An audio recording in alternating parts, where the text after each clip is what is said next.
Quem está muito feliz de estar aqui? Amém. Cadê a galera do Roots? Tem alguém aí? Foi muito massa esses dias, né? Então, boa tarde para todo mundo. Quero saudar todos com a graça e a paz do nosso Senhor Jesus.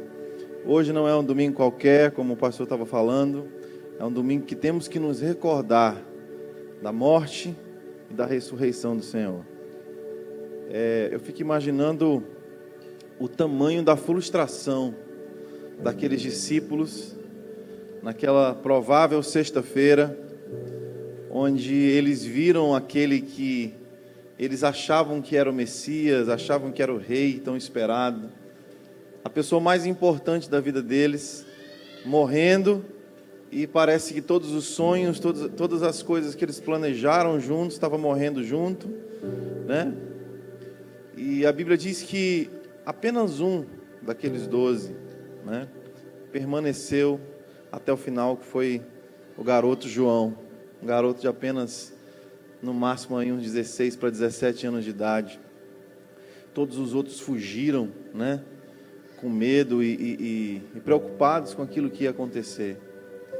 E a Bíblia diz que no auge da sua frustração, Jesus ressurge. E eles estão tão frustrados que alguns deles caminham do lado do Senhor Jesus, no caminho de Emaús. O coração deles está queimando, mas eles não conseguem reconhecer que é o Senhor. E Jesus manda avisar para eles que Ele está ressurreto. Alguns deles precisam tocar nas mãos do Senhor para ver que realmente é Jesus. E sabe o que acontece? Jesus fica mais ou menos de 40 a 60 dias ressurreto, caminhando com aqueles discípulos. E a Bíblia diz que Deus desvendou diante deles os mistérios do reino de Deus. Sabe, e antes aqueles homens que fugiram, né, com medo da morte, depois que encontraram com Jesus ressuscitado, Pedro, que tinha negado Jesus, depois que encontra com Jesus ressuscitado, se torna um homem que diz assim: não me matem como Jesus, não sou digno, me crucifica de cabeça para baixo. Alguns daqueles homens que fugiram foram rasgados ao meio por cavalos. Outros entregaram sua vida e tiveram sua cabeça degolada. Literalmente, perderam a cabeça por amor a Jesus. O que eu quero dizer com isso? O entendimento de Jesus ressurreto vai trazer muita força para a sua jornada. A Bíblia diz que nós morremos com Ele, e a Bíblia também diz que nós ressurgimos com Ele. Nós sepultamos com Jesus o nosso velho homem, e nós nascemos de novo para viver uma nova vida. Então feche os seus olhos, levanta uma das suas mãos e diga assim: Espírito Santo, coloque em mim a mesma força que você colocou sobre os discípulos de Cristo, quando caminharam com Ele, ressuscitado.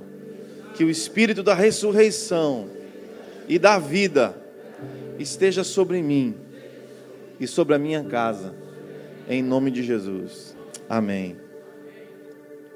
Glória a Deus. Gente, eu estou precisando acordar. Será que a gente pode dar assim um grito e uma salva de palmas para Jesus? Vamos lá. Aê!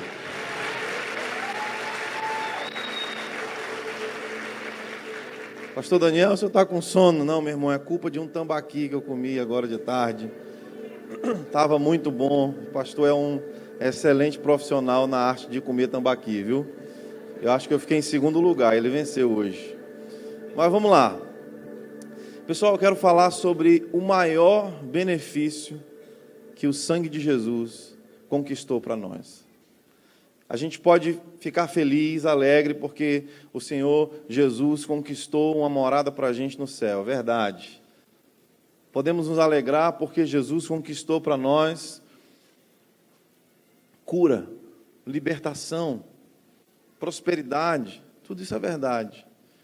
Mas a principal coisa que Jesus conquistou para nós foi o acesso à presença de Deus Pai que nós havíamos perdido. Hoje eu e você podemos chamar Deus de Pai. Você acha isso maravilhoso, sim ou não? Nós podemos chamar esse Deus, Criador do Universo, de nosso Pai. Nós podemos dizer que o Criador do Universo nos escolheu, nos amou primeiro a ponto de entregar o seu único Filho. João diz que Ele veio para aqueles que eram dele, e os dele não o receberam, não o reconheceram, mas todos quantos o reconheceram, receberam o direito de serem chamados filhos de Deus. Isso é maravilhoso. Sabe, nós nascemos para a intimidade com Deus. Você não nasceu para o pecado. Hoje você luta contra o pecado, mas você não nasceu para ser um pecador. Sabe por que você nasceu? Para ser alguém santo, parecido com Jesus. Sabe, o tempo inteiro nessa guerra, dificuldades, a gente se desliga desse lugar. O mundo está um lugar tão hostil, a vida está uma vida difícil, irmãos. Como nós falamos hoje, né, com o pastor lá no almoço, mais de 200 irmãos perderam suas vidas, mais de 450 pessoas sofreram por causa de uma explosão. Estavam adorando hoje de manhã no Sri Lanka, uma bomba explodiu. Olha para quantas tragédias acontecendo na nossa própria nação. Daniel, o que é isso? Sabe o que é isso? Resultado da nossa queda. Deus criou um mundo perfeito, um mundo abençoado, nos colocou num jardim chamado Éden. Você pode repetir comigo? Éden? Éden é o nome do meu segundo filho. Garotinho de 2 meses de idade, está me esperando lá. Oh, meu Deus do céu, ô saudade que eu estou. Tudo era perfeito. Sabe o que significa Éden? Lugar de prazer, lugar de delícias. Olha que coisa maravilhosa. Deus não criou a humanidade antes de criar um lugar perfeito para eles. Colocou no centro do nosso relacionamento um jardim chamado Jardim do Éden, Jardim das Delícias. Pode baixar um pouquinho o teclado, por favor. E onde Deus era o prazer do homem e o homem era o prazer de Deus. Um lugar perfeito. É esse lugar que eu e você nascemos para estar. Num lugar onde Deus é a nossa fonte de satisfação. Sabe, eu sei que você já ouviu isso várias vezes. Ah, olha, você não vai encontrar felicidade em nenhum outro lugar. Você não vai encontrar alegria em outro lugar. Quem sabe alegria nós encontremos em qualquer outro lugar. Mas a satisfação nós vamos encontrar só em Jesus. Só nele. Irmãos, nós achamos que quando nós tivermos um carro melhor, nós vamos ser mais felizes. Aí Deus nos dá aquele carro. Não, mas quando eu tiver então o meu casamento, a gente vai ser feliz. E aí a gente casa. E a gente descobre que sem a oração, aquilo que a gente achava que ia ser a nossa felicidade, pode ser uma coisa muito difícil. Ah não, mas quando nós tivermos nossos filhos, e quando nós tivermos isso, nós sempre achamos que as conquistas terrenas podem preencher o nosso coração, quando na verdade, somente vivendo o propósito de Deus, a gente encontra satisfação. E quando eu falo viver o propósito de Deus, irmãos, alguns que estão me ouvindo aqui, o propósito de Deus para as suas vidas pode ser alcançar até mesmo fama, influência. Outros não, outros serão anônimos, porém viverão uma vida relevante, servindo pessoas. A satisfação em Deus é o verdadeiro sucesso. Você quer encontrar satisfação? Encontre o centro da vontade de Deus para a sua vida. E eu quero falar um pouquinho sobre essa conquista.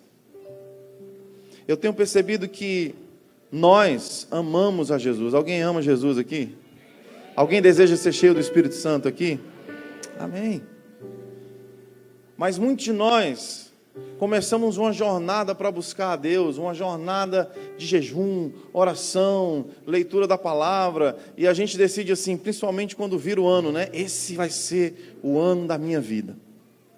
Esse vai ser o ano da minha história. Aí você traça um plano de se tornar um homem ou a mulher de Deus que você sempre sonhou. Esse ano eu vou detonar, esse ano eu vou buscar Deus com todas as minhas forças. Mas eu quero fazer uma pergunta para você.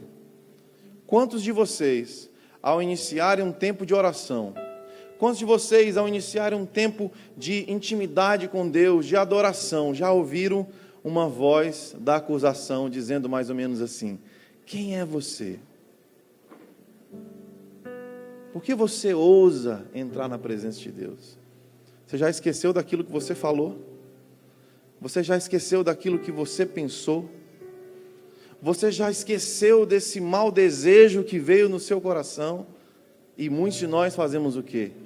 Damos um passo para trás. Alguém já ouviu essa voz? Alguém já foi confrontado? Vamos lá, gente, seja sincero.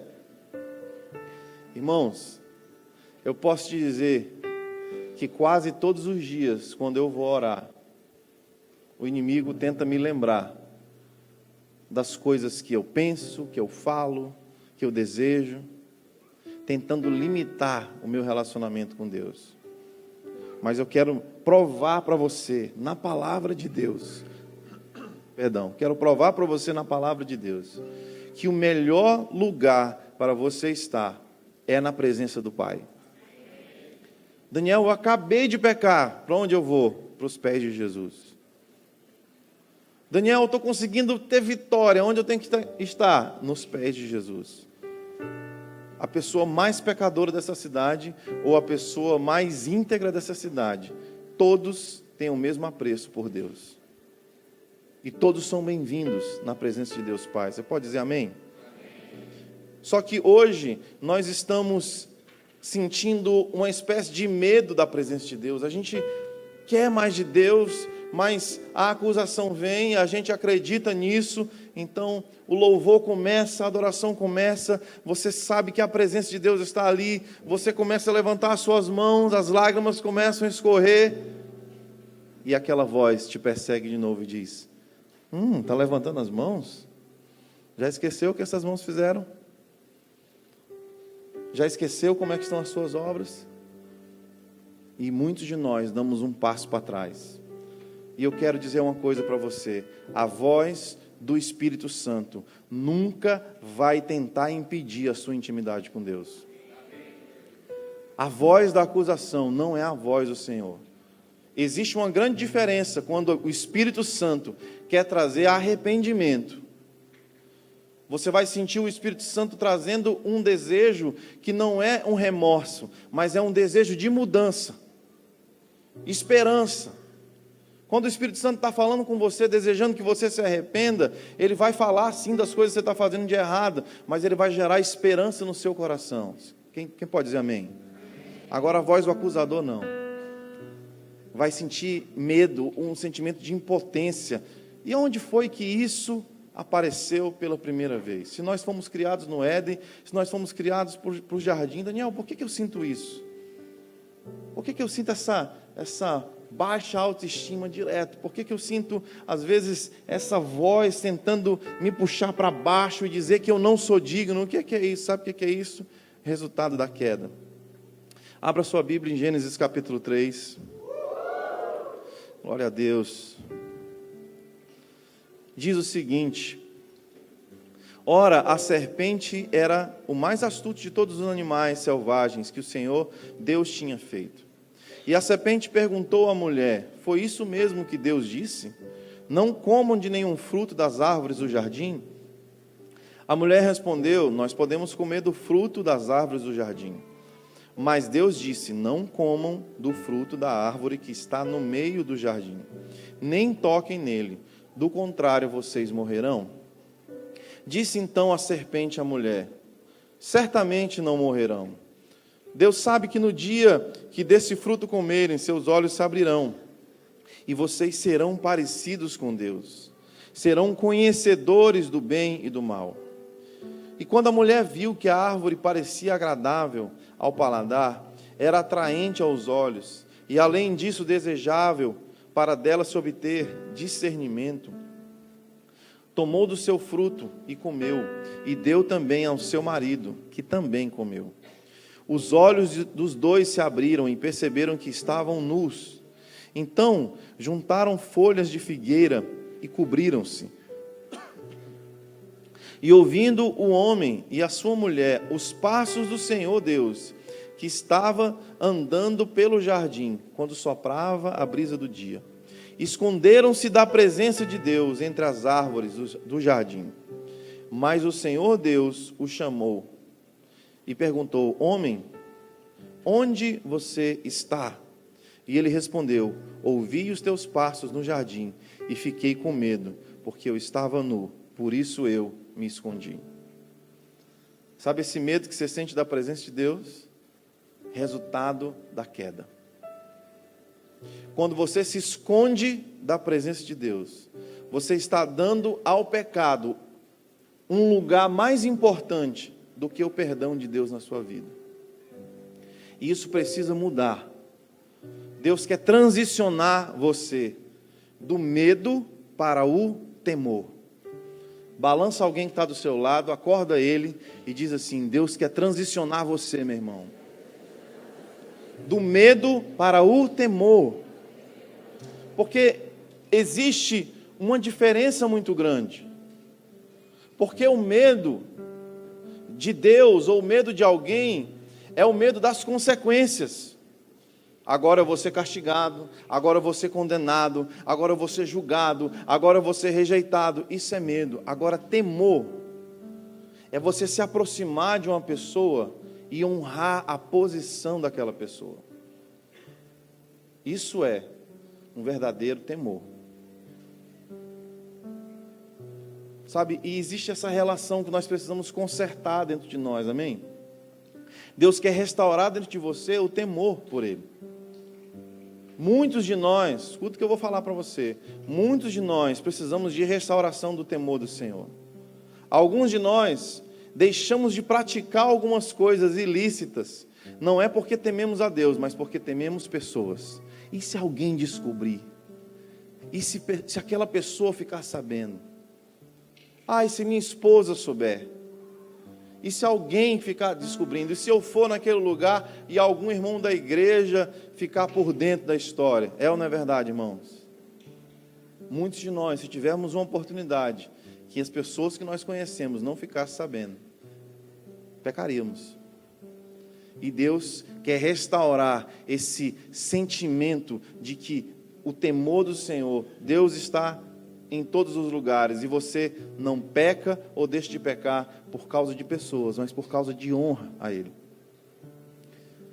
Então, essa é uma mensagem para você que tem se escondido da presença de Deus. Essa é uma mensagem para trazer esperança ao seu coração, porque a Bíblia diz que Jesus, nessa hora, está assentado à direita do Pai, e o nome do trono que Ele está sentado é Trono da Graça. Você pode falar bem alto: Trono da Graça. Irmãos, um dia Jesus vai se assentar no trono do juízo, Ele vai julgar as nações. Mas por enquanto, nós temos a grande oportunidade de nos achegarmos a Ele, enquanto Ele está sentado no trono da graça. E esse trono não é para alcançar condenação, mas é para alcançar misericórdia e perdão. E esse é o tempo oportuno para isso. O homem ouviu os passos do Senhor e se escondeu.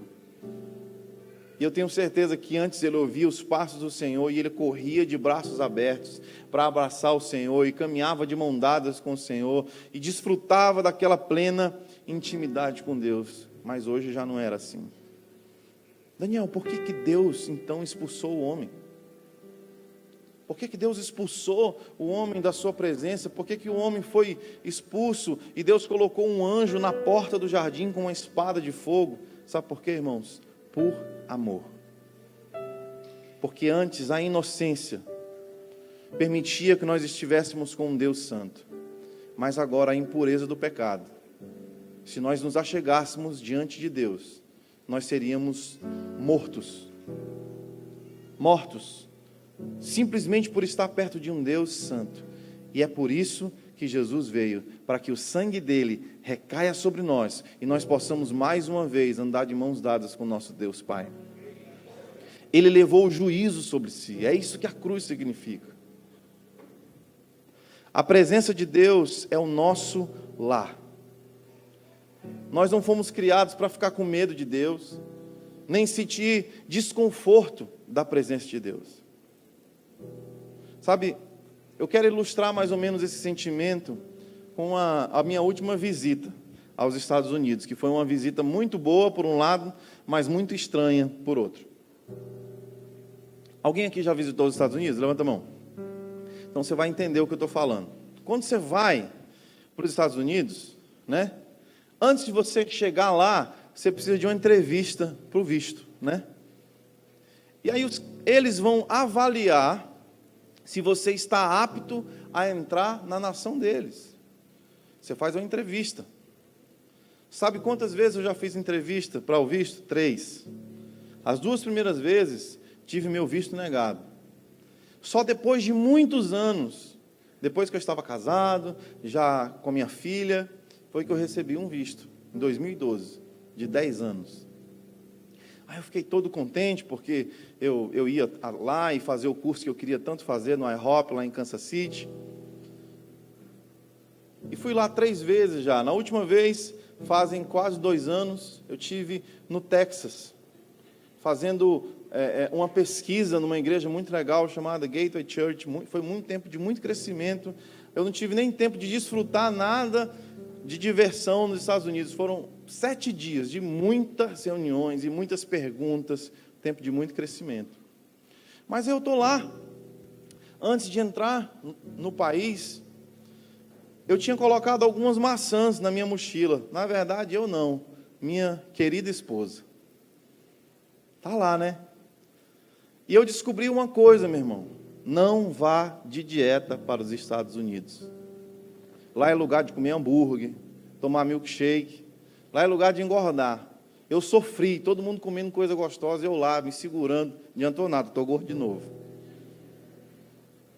E aí minha esposa, tentando cuidar de mim, falou: amor, já que você só pode comer essas coisas, eu vou colocar aqui maçãs. Eu saí de Florianópolis até o Texas comendo maçã. Eu não aguentava ver mais maçã na minha frente.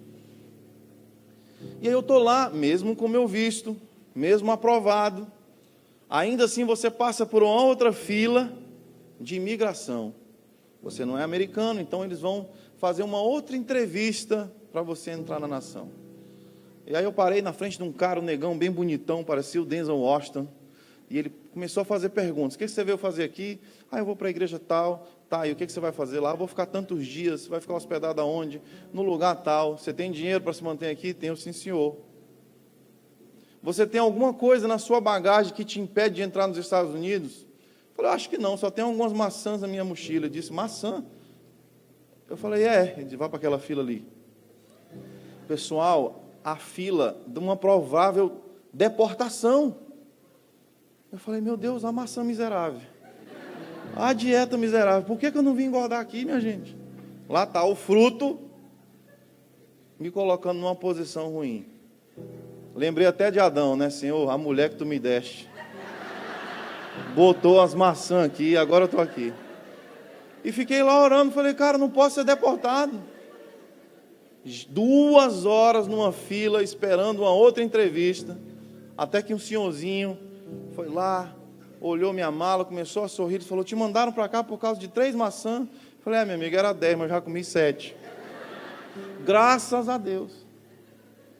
Aí ele jogou a maçã no lixo e falou: cara, seja bem-vindo aos Estados Unidos, pode entrar. Eu falei: rapaz, mas que opressão por causa de umas maçãs. Fui para a igreja, né? Passei uma semana lá, tudo mais. Fiquei sem internet no celular. Eu estava sem um chip de internet.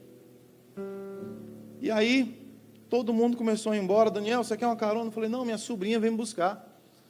Tá de boa, vou ficar aqui. Irmão, todo mundo foi embora. Quem ficou para trás? O maranhense. Fiquei lá. Fecharam as portas da igreja. Senhor, você tem que esperar lá fora. Eu falei: desculpa. Fui lá para fora. E aí, minha sobrinha atrasou, não me atendia. E eu saí procurando um sinal de Wi-Fi.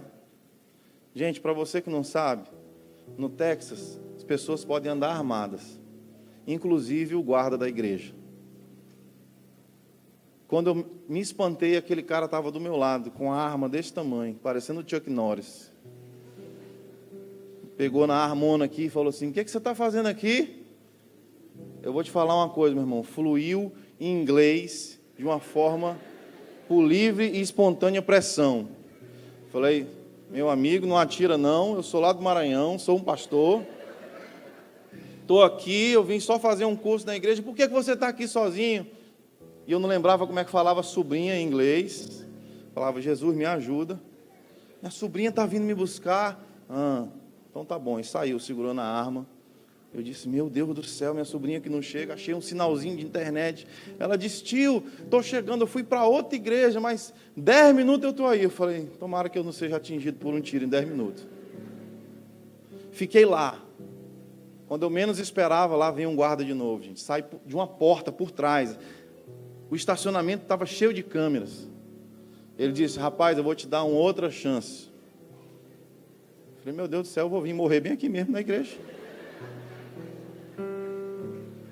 Cadê a sua sobrinha que disse que vinha, não sei o quê? Graças a Deus, minha sobrinha chegou buzinando. Disse, mas fala, moço, eu fui para outra igreja. Aí ele disse, você está dizendo a verdade. Aí que o cara me deu a paz do Senhor, meu irmão. Paz do Senhor, Deus te abençoe. Eu falei, né, miserável? Discernimento do Espírito não tem, né? Aí ele, o quê? Eu falei, nada. Falou, doidinho, tá bom. Confessar meu pecado. Irmão, eu xinguei ele em português, ele não entendeu. Entrei no carro.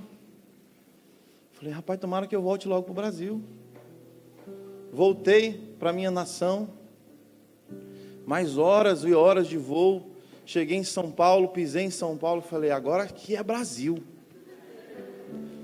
Não preciso andar com passaporte. Não vou ser entrevistado por ninguém. No máximo eu vou ser assaltado. Mas entrevistado eu não vou ser. Aqui é minha terra, a pátria amada Brasil.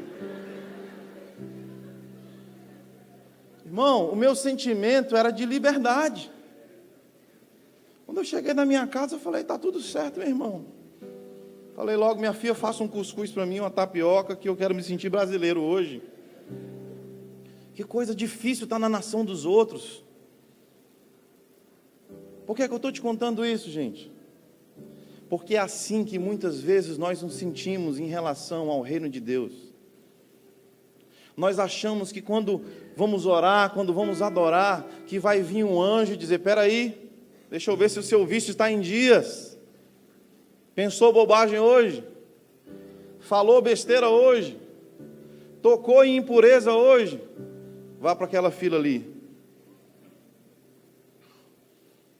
E nós achamos que muitas vezes a presença de Deus é aquele lugar onde aquele guarda está na nossa frente, a gente fica na presença de Deus, a presença de Deus crescendo e você só, ai Jesus me perdoa, ai Jesus tu sabes, ai Jesus me ajuda a vencer, e você fica ali, você não desfruta da presença, porque a acusação está o tempo inteiro batendo na porta do seu coração. Deixa eu falar uma coisa para você. A presença de Deus para você não é uma nação estrangeira. A presença de Deus para você é a sua pátria amada, é o lugar onde você nasceu para estar. Não se sinta desconfortável na presença de Deus, porque você nasceu para estar lá. Daniel, mas como é que funciona isso? Irmãos, nenhuma pessoa desse auditório pode ser digna de estar na presença de Deus pelas suas obras. Sabe o que Jesus fala? Ele diz que as nossas melhores obras diante de Deus são como trapo de imundícia. Irmãos, era tão difícil um sacerdote entrar na presença de Deus, se ele entrasse em pecado, ele morreria no santo lugar. Relatos históricos contam alguns fatos, que ele entrava com um cinto cheio de sinos, e uma corda pendurada na cintura, e essa corda ficava do lado de fora do santo lugar, porque se ele entrasse em pecado, ele morria lá dentro, e alguém puxava ele de volta, porque não podia entrar lá para resgatar. Essa era a dificuldade, não podia ser uma ovelha manca, não podia ser um cordeiro cego ou surdo, era muito difícil. Sabe por que eu e você podemos desfrutar da presença de Deus, da glória de Deus? Por causa do sangue do Cordeiro chamado Jesus Cristo. É por isso que o Pai nos ama, é por isso que o Pai nos deseja, é por isso que quando você vai entrando na presença do Senhor, mesmo com tantos pecados, com tantos defeitos, é como se Deus Pai colocasse um óculos, e esse óculos é o sangue do Cordeiro, E Ele olha para você e te vê totalmente puro e limpo. E Ele diz: seja bem-vindo na minha presença. Seja bem-vindo na minha presença. Quem está entendendo isso? Abra sua Bíblia em Hebreus capítulo 9. Diz o seguinte, Hebreus 9, 11. Quando Cristo veio como sumo sacerdote dos benefícios agora presentes, Ele adentrou o maior e o mais perfeito tabernáculo, não feito pelo homem, isto é, não pertencente a esta criação. Não por meio de sangue de bodes e de novilhos, mas pelo seu próprio sangue. Ele entrou nos santos dos santos, e de uma vez por todas, você pode dizer bem alto, de uma vez por todas, obteve eterna redenção. Irmãos, olha para esse texto que está no telão. Em 2022, eu vou ter que passar por uma nova entrevista, para poder entrar nos Estados Unidos. Porque o meu visto só dura 10 anos. E eu vou ter que ir lá. E se eu quiser entrar, eu vou ter que provar que eu continuo apto a entrar naquela nação. Só que para entrar na presença de Deus, eu não preciso provar mais nada. Sabe por quê? Porque o sangue dele me deu um visto eterno.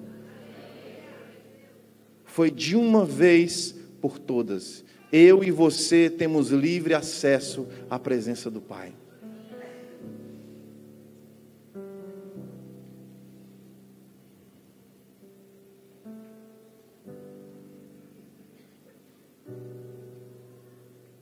Eu quero te mostrar alguns pecadores que estiveram diante de Jesus.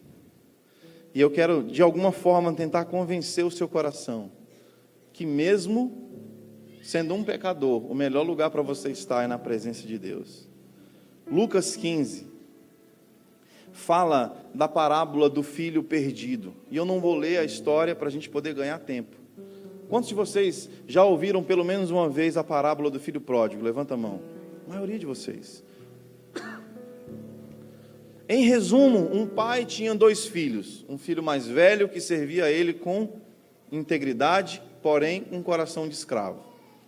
E um filho mais novo que pediu a sua parte na herança. E fazendo isso, ele estava abrindo mão do direito do sobrenome do pai. Meu sobrenome é Alencar. É como se eu chegasse para o meu pai e falasse assim, numa reunião de família: olha, eu não quero mais ser chamado Alencar, eu só quero o meu dinheiro, a minha parte na herança, você pode riscar o meu nome aí da família, não sou mais a família de vocês, inclusive, pai, eu prefiro que você morra. Esse era o nível de desonra. E toda a família deveria ter razão, se um dia esse cara voltasse para casa e tentasse entrar. Era dever da família não deixar ele entrar nunca mais, porque ele desonrou o pai dele no nível mais alto que existia. Está entendendo? Esse é o contexto. É isso que acontece. E esse cara pega o dinheiro do pai, e ele gasta tudo com as prostitutas, sexo, drogas e rock and roll, e ele chega no fundo do poço. Ele vai trabalhar para um cara, um fazendeiro que tinha porcos. E esse fazendeiro não dava comida para ele, e ele estava no fundo do poço, comendo a comida dos porcos. Só para você entender, judeus não podem nem tocar e nem comer em porcos. Não podem comer comida de porco. Sabe qual que é o fundo do poço? Jesus estava dizendo que aquele garoto, que era filho legítimo, agora estava num lugar pior do que um do porco, desejando comer a comida do porco. Só para você entender, as pessoas que estavam ouvindo aquela parábola entendiam desse jeito: meu Deus, é o pior lugar para uma pessoa estar. E a Bíblia diz que ele volta para casa. Irmãos, talvez, se ele estivesse voltando para casa, dizendo assim: pai, peguei a minha herança e multipliquei ela por 10 vezes mais. Está aqui a minha esposa, está aqui meus 2 filhos. Pai, nesse período também eu construí um grande império. Eu sou dono de várias empresas. Inclusive está aqui o seu dinheiro de volta, eu não preciso mais dele, já multipliquei. Muito obrigado, meu pai. Aí sim a gente talvez aceitaria o fato do pai abraçar aquele filho e dizer: está vendo? Ele pegou um dinheiro com uma boa intenção, está vendo? Irmão, mas não foi assim a história. Você lembra que ele volta para a casa do pai. Em nenhum momento a Bíblia diz que ele está voltando porque se arrependeu. A Bíblia diz que ele caiu em si. E o que foi que ele pensou? Na casa do meu pai, até um empregado tem pão todos os dias com fartura. O meu pai é bom. Eu vou voltar e eu vou tentar ser pelo menos um escravo dele. Sabe o que o pecado faz? Sabe o que os nossos erros tentam nos dizer? Beleza, você até pode voltar a buscar a Deus, mas nunca mais você vai ser um filho. Agora você pode ser um escravo. Está quebrada essa palavra em nome de Jesus. Sabe quem é seu pai? Seu pai é aquele que te vê cheio de lama. Seu pai é aquele que te vê no auge do seu fracasso. Seu pai é aquele que te vê no auge da sua derrota. Ele corre para você, ele te abraça, ele diz: seja bem-vindo de volta, meu filho. Pai, mas eu não sou digno de ser chamado seu filho. E o pai fala assim, ó, shh, fica quieto. Prepara a festa aí, gente. Traga o anel dele de volta. Traga a roupa de filho de volta. Coloca as sandálias nos pés dele de volta, porque só quem andava descalço era escravo. Você não é escravo, você é filho. E o pai começa a restituir todas as coisas que ele perdeu e disse: você tem de volta o seu nome, você tem de volta a sua herança, você tem de volta o seu lugar nessa casa. Cara, é difícil de entender. O irmão mais velho ficou indignado e disse assim: eu não vou participar dessa festa não, eu não concordo com a sua atitude, pai. Irmãos, e assim é a graça de Deus. Sabe o que é a graça de Deus? Seu pastor é um cara íntegro, está aqui, dedicando a vida dele ao Evangelho. Aí talvez tenha um cara que pegou, estuprou, matou, esquartejou uma criança, jogou os pedaços dela dentro do rio. Sabe o que é a graça de Deus? A graça de Deus é considerar o seu pastor tão bom quanto esse cara que cometeu uma tragédia dessa. Porque se arrepende de coração, o sangue de Jesus que redimiu o seu pastor, redime aquele assassino. Para nós é difícil isso. Para nós é difícil, é por isso que a gente se coloca no lugar de acusação. Mas como assim, Senhor? Aquela pessoa.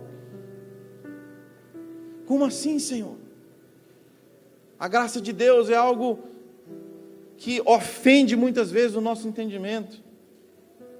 Sabe, irmãos, há muitos anos atrás, um garoto se converteu na nossa igreja, lá em Imperatriz, no Maranhão.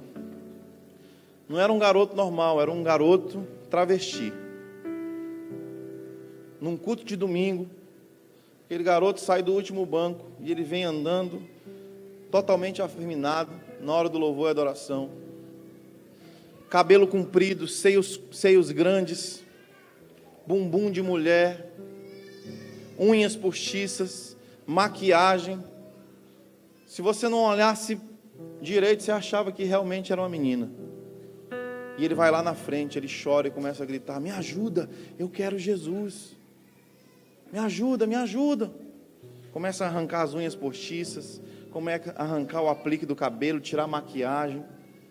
As pessoas abraçaram ele, sabe, e cuidaram dele. E por um tempo esse garoto, esse cara que vendia o seu corpo nas ruas, ele lutou com todas as forças dele, ele tentou. Mas tempos depois ele saiu da igreja e ele voltou a se prostituir na rua.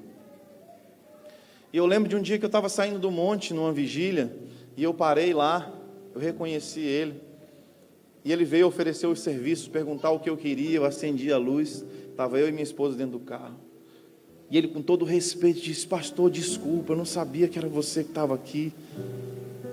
E naquele dia eu falei: homem de Deus, a gente está com saudade de você. Ele disse: pastor, eu não sou homem de Deus não, olha para mim. Eu disse para ele: isso aí não é tua identidade não, cara. Isso aí não te define.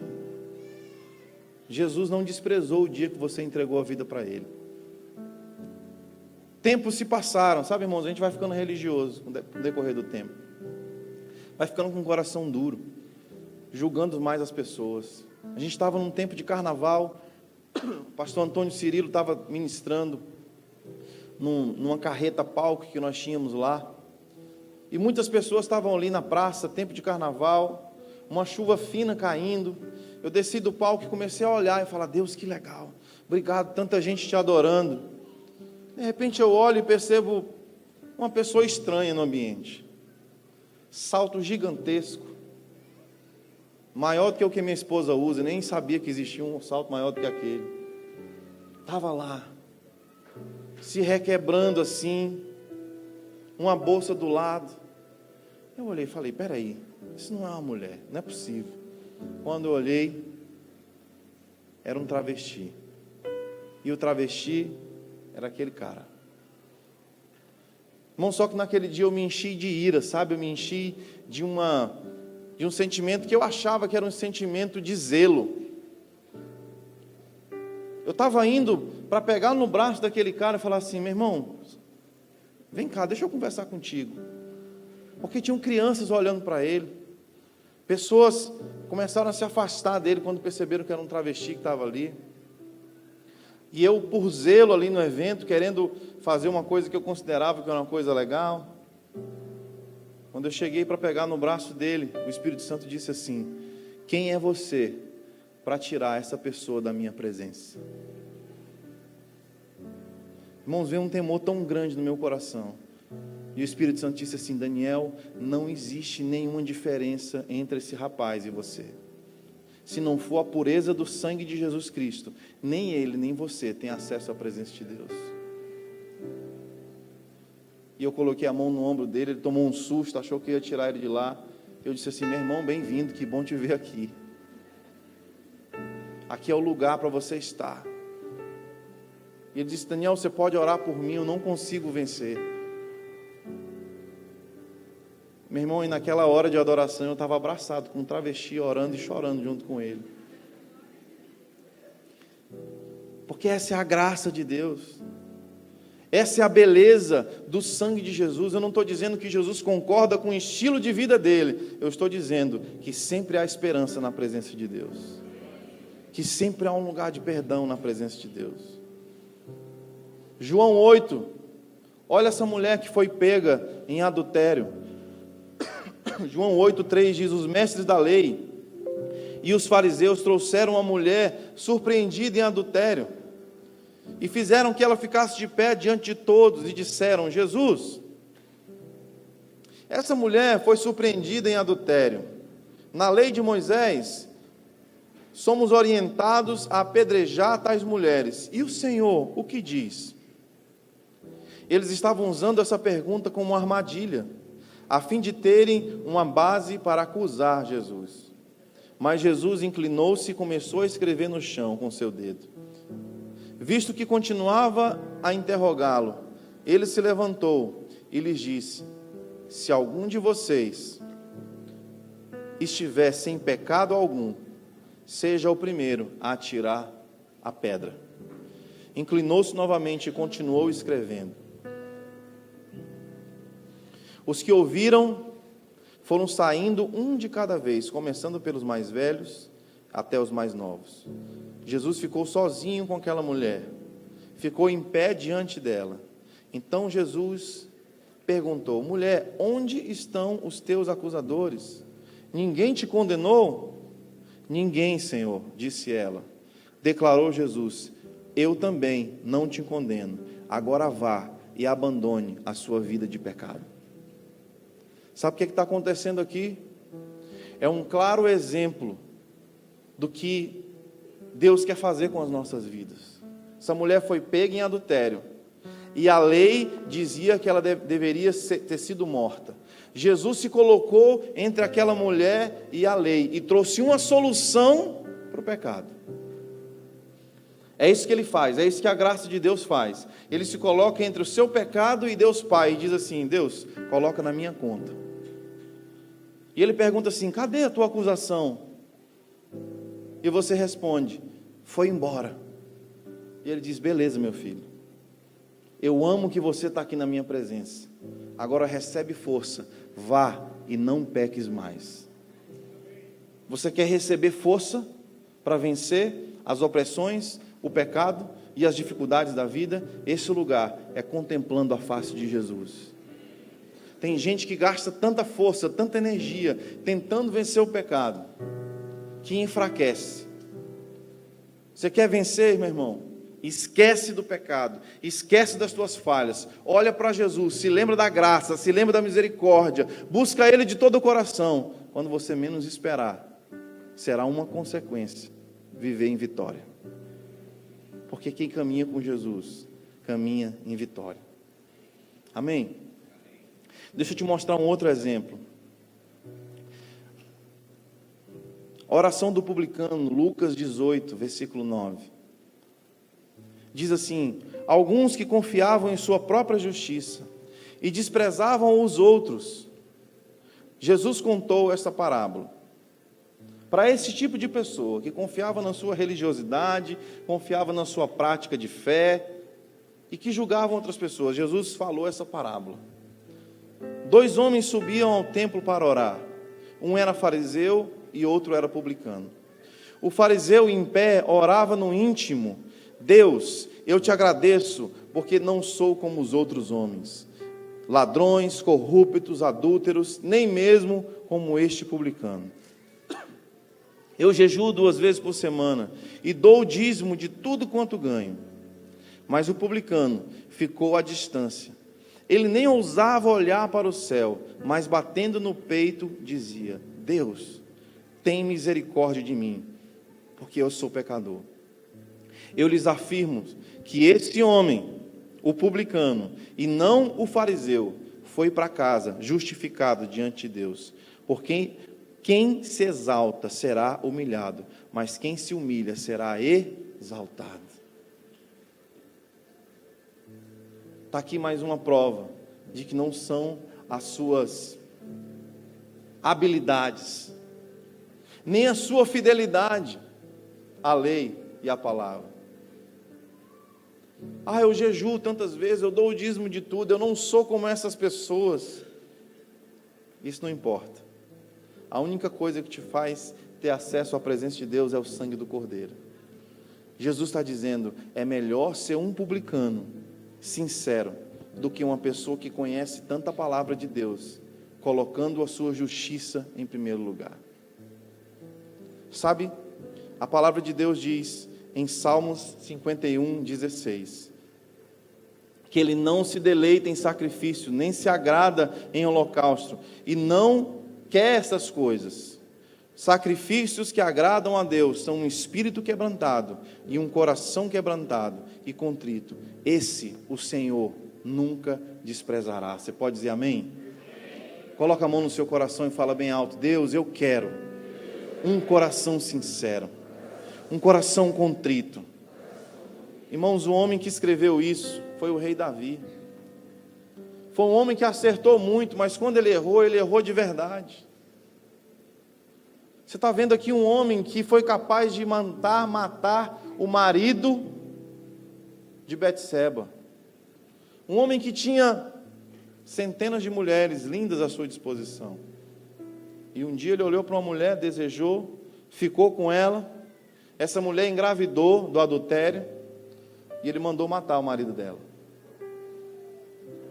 O profeta Natã veio e trouxe uma palavra de juízo sobre ele. Sabe o que aconteceu? Um espírito quebrantado. Ele rasgou as suas vestes diante do Senhor e aquilo fez toda a diferença. Irmãos, quando eu olho para isso, eu vejo que o principal problema de Deus não é com o pecado, mas é com um coração duro. Tenha um coração sensível na presença de Deus. Ainda dá tempo de encontrar esse lugar de satisfação na presença de Deus. Sabe o que me dá acesso a essa presença? De uma vez por todas, para você entender. Abra sua Bíblia em Hebreus, capítulo 10, verso 19. Diz assim: portanto, irmãos, temos plena confiança para entrar no Santo dos Santos, pelo sangue de Jesus, por um novo e vivo caminho, que Ele nos abriu por meio do véu, isto é, do seu corpo. Temos então um grande sacerdote sobre a casa de Deus. Sendo assim, vamos nos aproximar de Deus com um coração sincero e com plena convicção de fé, tendo os nossos corações aspergidos com sangue, para purificar de uma consciência culpada, e tendo os nossos corpos lavados pela água pura. Você pode dizer glória a Deus? Hebreus está dizendo uma consciência culpada. A acusação é vencida quando você entende que você tem um sumo sacerdote chamado Jesus, à destra do Pai, dizendo: vem para cá, que aqui é o seu lugar, você é bem-vindo. É simples, irmãos. Ainda em Hebreus 4, verso 15, diz assim: pois não temos um sumo sacerdote que não possa se compadecer das nossas fraquezas, mas sim alguém que, como nós, passou por todo tipo de tentação, porém sem pecado. Olha para mim um pouquinho aqui. Existe uma diferença entre tentação e pecado. Jesus foi tentado, sim ou não? A Bíblia está dizendo. Agora ele pecou? Não. Existe uma diferença grande. Você pode ser tentado, e muitas vezes você está deixando de usufruir da presença de Deus por causa de tentações. Você nem chegou a consumar o pecado. Entenda isso. Isso é muito importante. E ele diz: assim, nos aproximemos do trono da graça com toda confiança. O que é isso, gente? Hebreus está dizendo que o sangue de Jesus sobre mim e sobre você é poderoso. E que da próxima vez que o louvor começar, da próxima vez que você traçar uma jornada de intimidade com Deus, você não tem que entrar assim: ó Deus, por favor, não me mata, sabe Deus, você conhece os meus pecados, ó Deus, tem misericórdia de mim. Ele falou: não, irmão, não é assim para você entrar, não. Ele está dizendo: entra com confiança, levanta a cabeça, enche o peito, sabendo que você é bem-vindo, olha para o trono da graça e entre com confiança, dizendo: Deus, obrigado, porque eu posso entrar nesse lugar, eu sou bem-vindo aqui. Jesus, você conhece os meus pecados, mas eu sei que eu posso encontrar graça e misericórdia. É assim que você tem que entrar.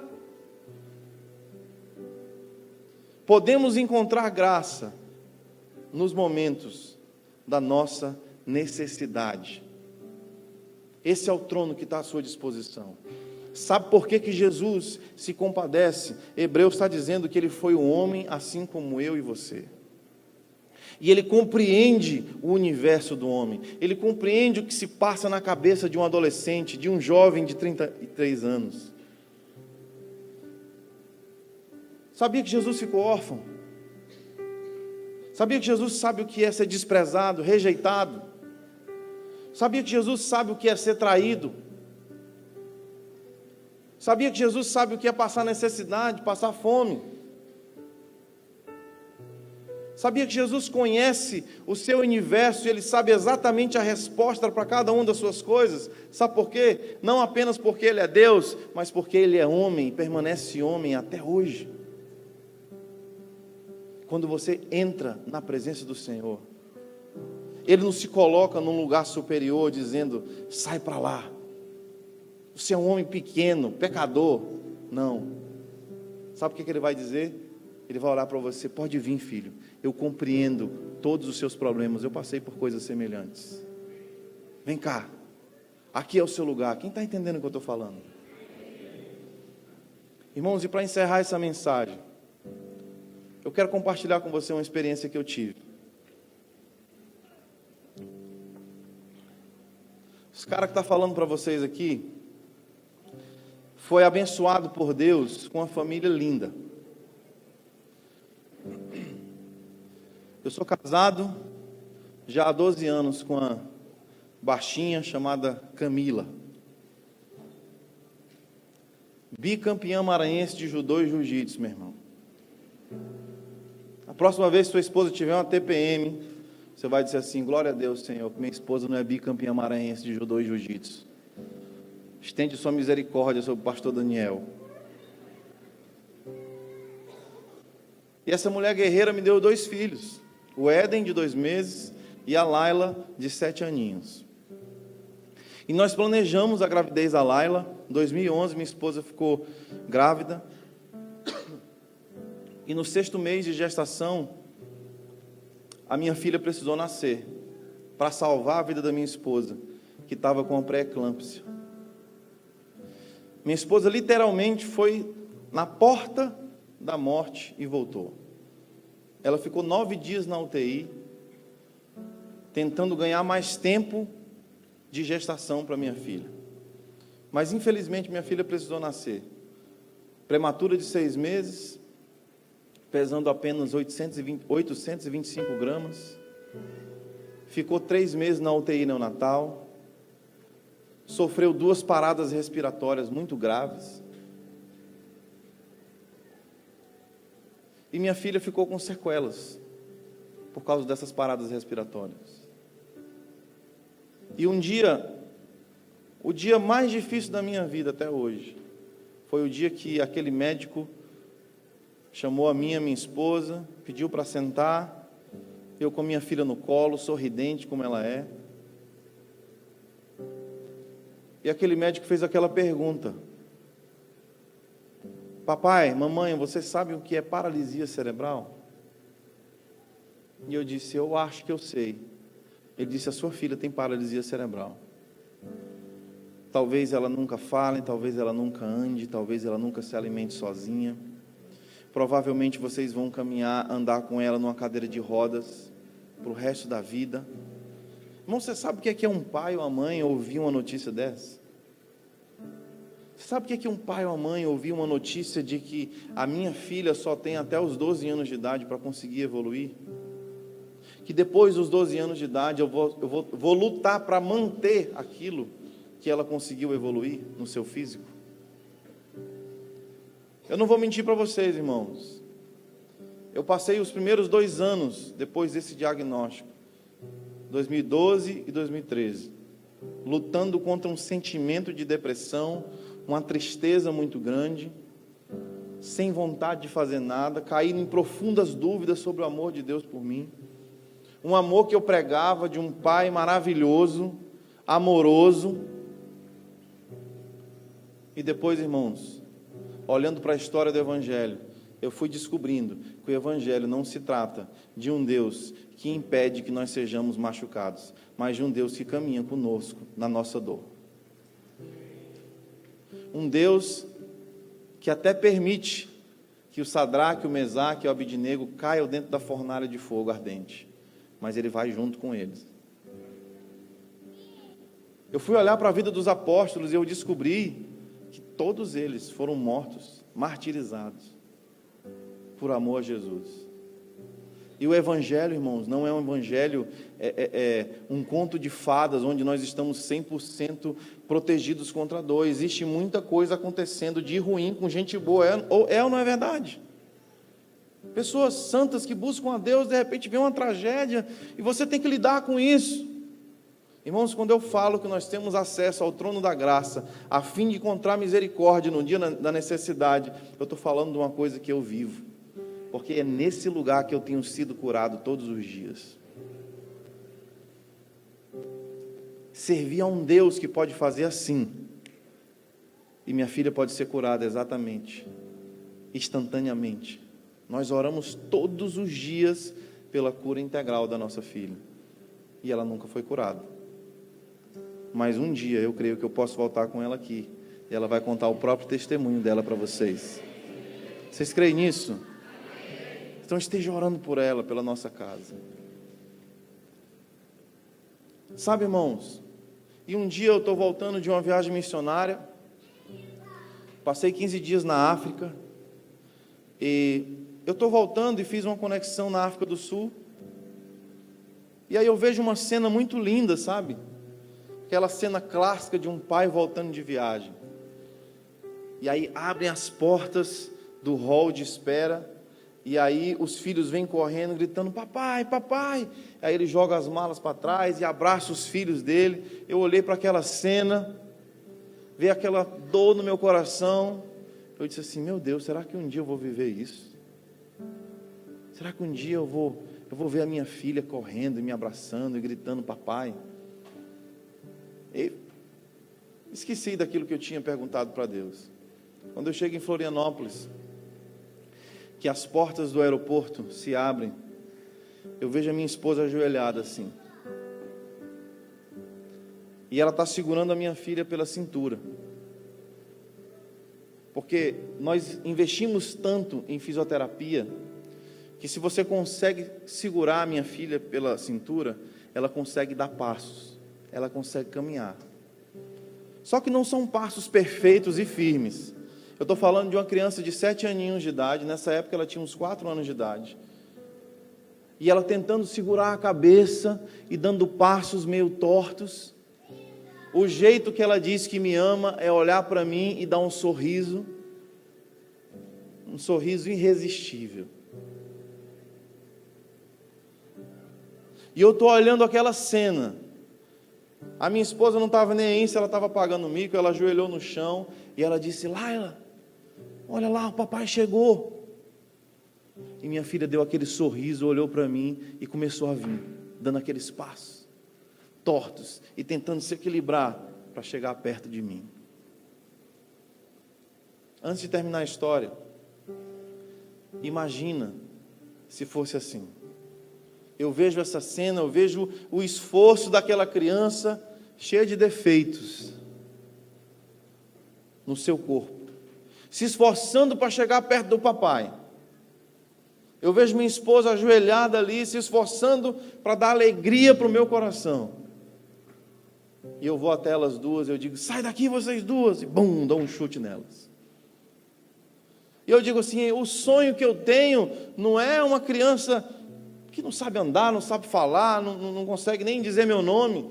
Não, eu quero uma criança perfeita. Eu quero uma criança que consiga fazer aquilo que eu vi. Não é isso aí. Isso não é perfeito. Irmãos, eu seria um pai ou eu seria um monstro? Eu seria um monstro. Mas eu compreendendo o tamanho do esforço que minha filha estava fazendo, aquilo que ela estava fazendo foi conquistado em anos de exercício. Milhares de reais. Aqui tem uma fisioterapeuta que trabalha com TeraSud. E ela pode dizer, custa de 10 a 12 mil reais um mês de tratamento. Minha filha já fez esse tratamento 3 vezes, vai precisar fazer a 4ª vez. Um mês, 12, 10 mil reais. 4 horas por dia, uma criança malhando. Eu sabia da jornada dela. Eu, como pai, conheço cada mínimo detalhe do corpinho da minha filha. Irmão, sabe o que foi que eu fiz? Eu joguei a mala para um lado, joguei o violão para o outro. Eu não aguentei não, irmãos, eu me ajoelhei também. E minha filha veio tentando andar toda tortinha, tentando olhar para mim.